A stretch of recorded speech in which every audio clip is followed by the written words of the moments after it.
শিখি একাডেমিতে তোমাদের সবাইকে স্বাগতম।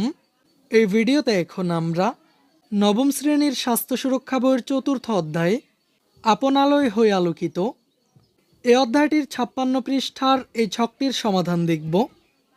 এখানে এই ছকটির বিষয়বস্তু হলো ঝুঁকিপূর্ণ আচরণ থেকে সুরক্ষা পেতে আমার কাজ। আমাদেরকে এই ছকটির প্রথম কলামে লিখতে হবে পরিকল্পনা অনুযায়ী কি কি কাজ করেছি, অর্থাৎ ঝুঁকিপূর্ণ আচরণ মোকাবিলায় পরিকল্পনা অনুযায়ী আমরা কোন কোন কাজগুলো করেছি। এরপর আমাদেরকে এই ছকটির দ্বিতীয় কলামে লিখতে হবে কাজগুলো করতে কেমন লেগেছে এবং সুস্বাস্থ্যের চর্চায় তা কিভাবে সাহায্য করেছে। এরপর আমাদেরকে এই ছকটির তৃতীয় কলামে লিখতে হবে কাজগুলো করতে কোনো সমস্যা হয়েছে কিনা, কোনো সমস্যা হয়ে থাকলে কিভাবে তা মোকাবিলা করেছি। এরপর আমাদেরকে এই ছকটির সবশেষ কলামে লিখতে হবে কাজগুলো করতে কোনো সহযোগিতার প্রয়োজন আছে কিনা, থাকলে তা কী ধরনের। তো শিক্ষার্থীরা, চলো আমরা এই ছকটির একটি নমুনা সমাধান দেখে নিই। ঝুঁকিপূর্ণ আচরণ থেকে সুরক্ষা পেতে আমার কাজ। পরিকল্পনা অনুযায়ী আমাদের প্রথম কাজটি ছিল ঝুঁকিপূর্ণ আচরণ মোকাবিলায় সমাবেশের আয়োজন করেছি। এই কাজটি করতে আমার যেমন লেগেছে এবং সুস্বাস্থ্যের চর্চায় তা যেভাবে সাহায্য করেছে, সমাবেশের মাধ্যমে সকলকে সচেতন করতে পেরে আমার খুবই ভালো লেগেছে, যা সুস্বাস্থ্য চর্চায় ইতিবাচক ভূমিকা রেখেছে।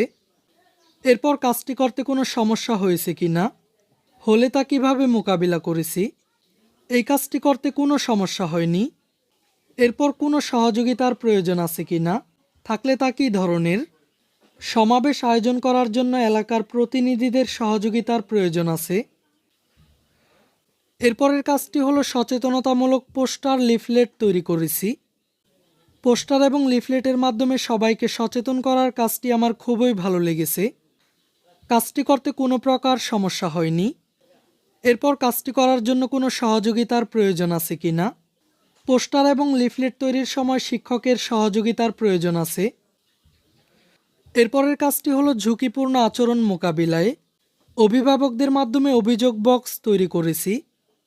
এই কাজটি করতে আমাদের খুবই ভালো লেগেছে। আমি মনে করি এটি সুস্বাস্থ্য চর্চায় ইতিবাচক ভূমিকা রাখবে। এরপর কাজটি করতে কোনো সমস্যা হয়েছে কি না। কাজটি করতে প্রথমে কিছুটা সমস্যা হলেও পরবর্তীতে শিক্ষক এবং অভিভাবকদের সহায়তায় মোকাবিলা করতে পেরেছি। এই কাজটি করার জন্য সহপাঠী, শিক্ষক এবং অভিভাবকদের সহযোগিতার প্রয়োজন আছে।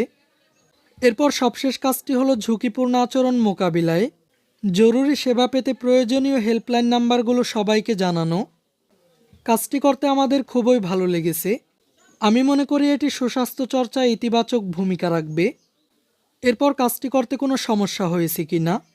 কাজটি করতে কোনো প্রকার সমস্যা হয়নি। আর এই কাজটি করার জন্য কোনো সহযোগিতার প্রয়োজন আছে কি না। এই কাজটি করতে সহপাঠীদের সহযোগিতার প্রয়োজন আছে। এই ক্লাসে এই পর্যন্তই। শিক্ষার্থীরা, এই ক্লাসটি তোমাদের কাছে কেমন লেগেছে তা আমাকে কমেন্ট করে জানিয়ে দাও। আর আমাদের চ্যানেলে নতুন হয়ে থাকলে চ্যানেলটিকে এখনই সাবস্ক্রাইব করে রাখো।